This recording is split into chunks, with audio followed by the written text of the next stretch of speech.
বৃষ্টিময় সন্ধ্যায় খুব ইচ্ছে করছিল স্যুপ খেতে, কিন্তু আজকে একদমই ইচ্ছে করছিল না সব কিছু রেডি করে নিজের মতো করে বানিয়ে খাই। এর জন্য চিন্তা করছিলাম রেডিমিক্স কোনো স্যুপ বানিয়ে ফেলি।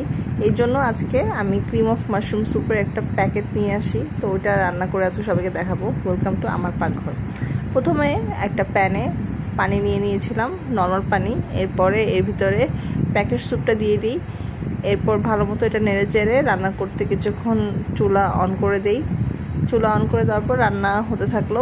বলক যখন উঠে যাবে তখন নেড়ে চেড়ে এর ভিতরে অ্যাড করব হচ্ছে সয়া সস আর টমেটো সস।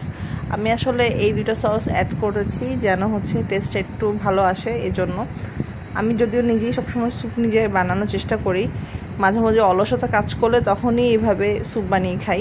সাথে আমি একটু লবণ অ্যাড করেছিলাম আর শেষে একটু কর্নফ্লাওয়ার পানি দিয়ে গুলিয়ে অ্যাড করে দিয়েছিলাম।